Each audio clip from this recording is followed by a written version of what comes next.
How's it going, everybody? It is Ethan on Koder, and in this episode we go ahead and dig out all of this bedrock as well as some more and experiment breaking some other bedrock. So if you want to see how I did this, go ahead and stay tuned for the episode. Let's get right into it. Roll the intro.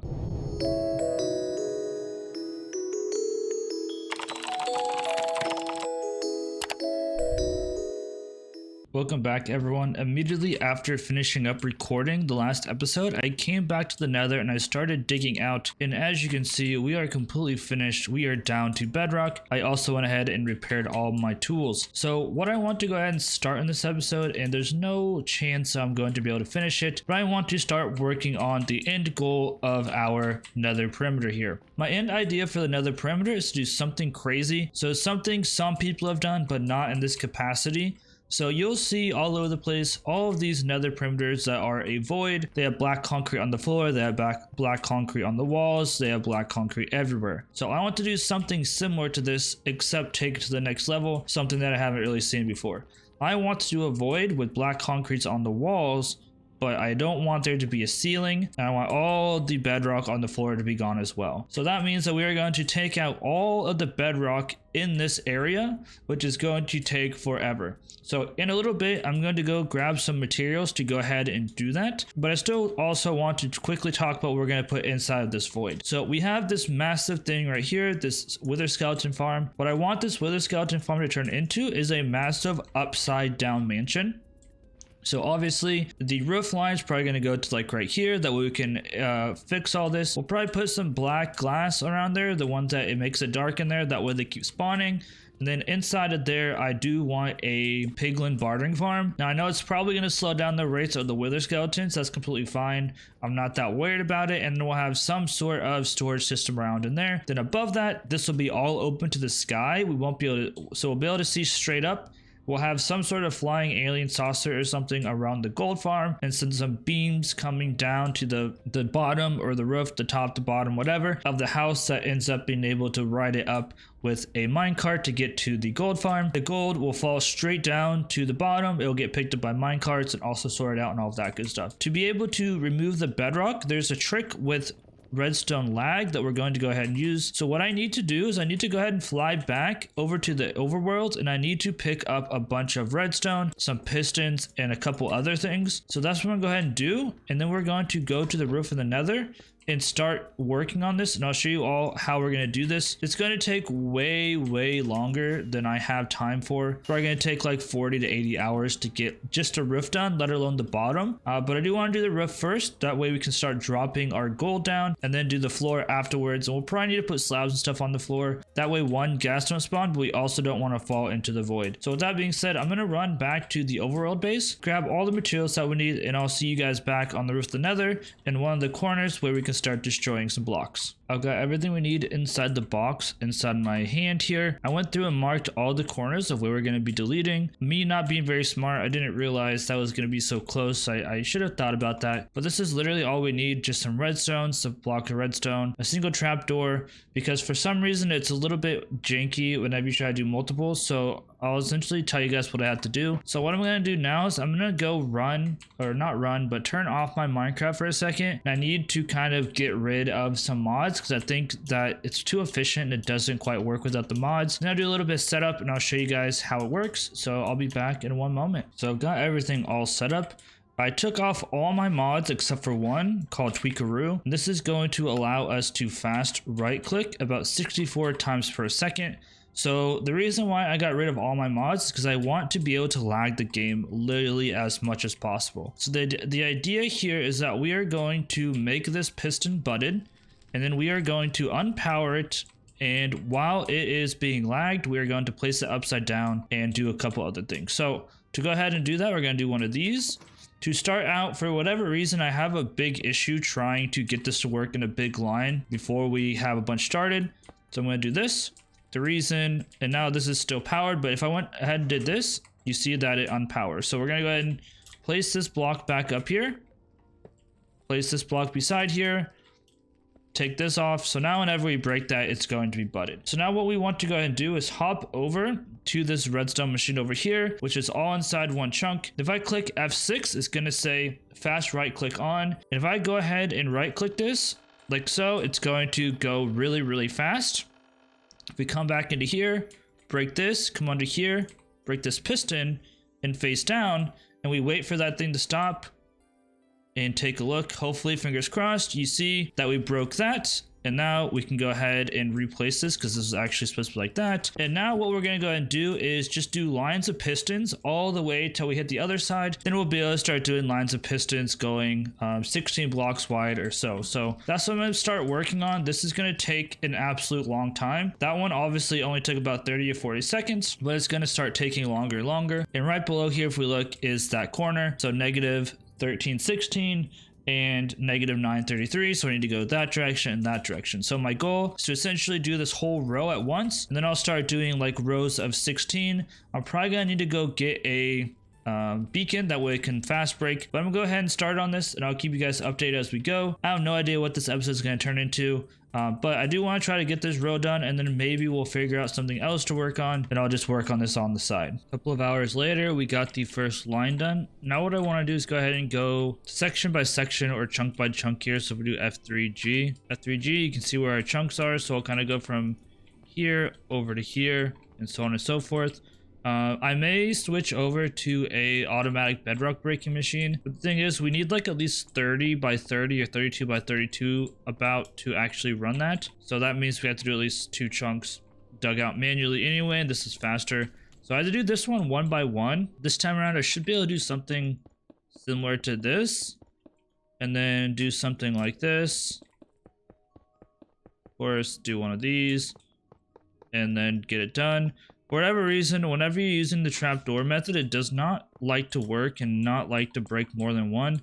But from what I've seen, it works a little bit better doing it this way. So I'm going to go ahead and continue working and then update you guys as we go. We might do something else this episode. We'll see. It's been a few days since I have been giving you guys an update, but we have gotten one strip of this done. This has taken literally hours and hours. I'm going to go ahead and try to perfect and try to optimize this as much as possible. Right now, it's taking about 20 minutes per chunk. So about 20 minutes or just over a minute per 16 block path. So if it's going to continue taking this long, I'm going to have to use a automatic machine because this is just going to take way too long. I'm going to go grab some beacons and things like that to see if I can go ahead and destroy the blocks faster. And I'm also going to experiment on how long I need to hold down the auto clicker for. So that is what I'm going to do there. I also have my mods installed, as you can see, because the Nether looks horrible. I literally can't see like 2 feet in front of my face. So I'm going to try to do it with mods on and see if I can get a replay mod going. If it doesn't work with mods on, then that's fine. I'll just deal with that. So I'm going to go back to the overworld and I'm going to go grab a beacon, actually several beacons to go all the way across here. I need to do about 8 blocks wide this way, but I'm going to go ahead and try to do 16 just to see what happens, see how long it takes. We'll be back with you guys in a little bit.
Got another section down, this time using beacons, and it went way faster. So I'm very tempted to go ahead and try to do about 3 chunks worth, or about 48 blocks. So I think I can really torque down on this thing and see how much we can do.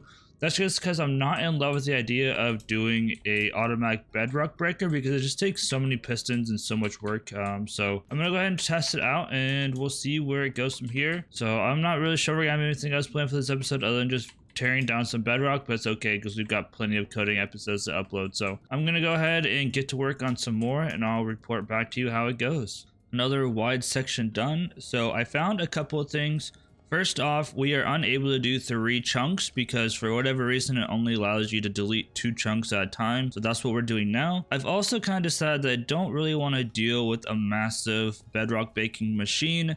So what we're going to do is I'm going to treat this like the rest of our perimeter, and we're just going to kind of tear this down episode by episode, work on it episode by episode. I don't really think it's going to take that long, at least to get the ceiling done, just because of the fact that I can do this here over the next few weeks because I'm not going to have as much stuff to do kind of on the side. We should be able to get a lot of stuff done. So what I also want to do is think about going ahead and upgrading to 1.19. I'm going to do some tests here this week to make sure that whenever we try to break the bedrock and everything, it actually breaks successfully, just because I want to make sure that we can do it. If I'm going to be doing this over several episodes, I want to be able to be doing other projects, and right now I'm kind of limited in projects until we get to 1.19. I play Minecraft in this world similar to how I code. I kind of do things and I go back and refactor.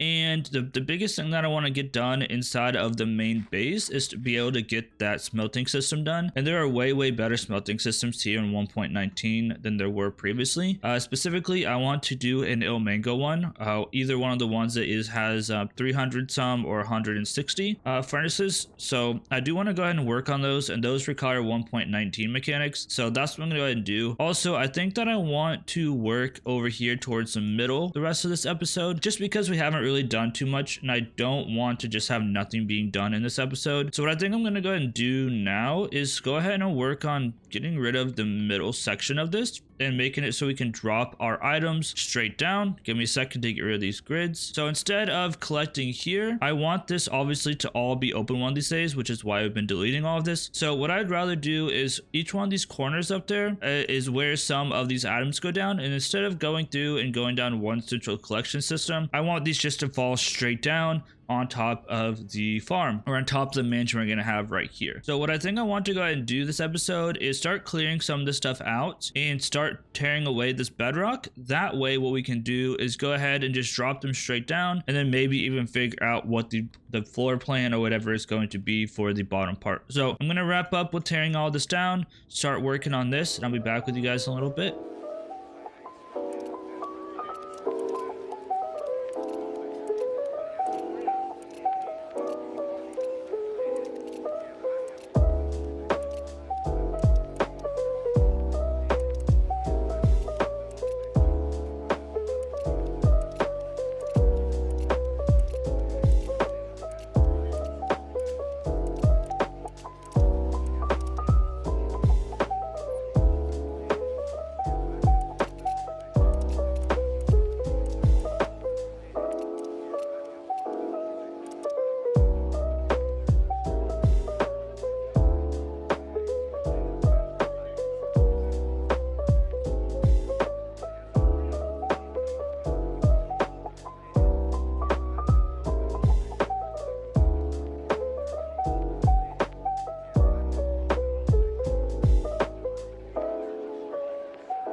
We are completely finished up with our 2 chunk by 2 chunk hole. So I learned a whole bunch of stuff doing this, as well as it just kind of took a long time as well. But like I said, we learned a lot. So we are going to run into a couple of issues while digging all of this out. The first thing that I need to talk about is we went through and purposely tried to floss all of this because I thought it would look cooler. And that is going to end up messing us up, just because it's really hard to get under and place pistons upside down, and using these trapdoors, or I got rid of them, using the trapdoor trick just is not going to cut it. It kind of stinks. I do not like it. The other thing that we need to go ahead and do then is we need to come under here, and we need to place blocks underneath all of this. That way the lower levels are a lot easier to access. And like I said, this kind of really screwed us over. because now we got to place in a whole bunch of blocks. So what I'll probably go and do is dig out some blocks from under here. We also have some like in here and inside of our ender chest, but we are about out because we were trying to get rid of all of our netherrack. We weren't really trying to save any of it, so that's not great. So what I might do is I might go like chunk by chunk down here and break out some of these blocks, as well as break some of the bedrock and things like that. But I also want to show you guys something else. So let's fly down here really quick. So I thought that I was going to build a massive black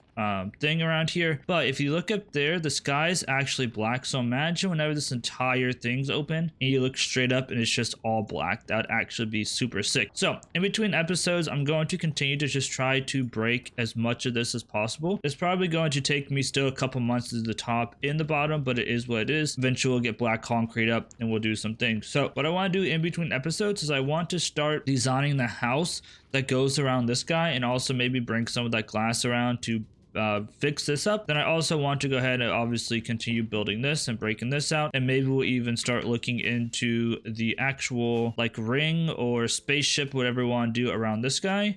Like I said, I want to do kind of like a helix design to get up, and I didn't quite miss, and that's super loud. But as you see, we have this much done, so we have a whole bunch more to do. But that's gonna be it for this episode. I appreciate you all for watching. Hope you guys enjoyed. Please leave a like if you did, or if you're new, subscribe, because I'm bringing out this content as quickly as I can. Anyway, guys, this has been Ethan and Koder. Have a great day, everybody. Peace out, and I'll see you guys in the next episode.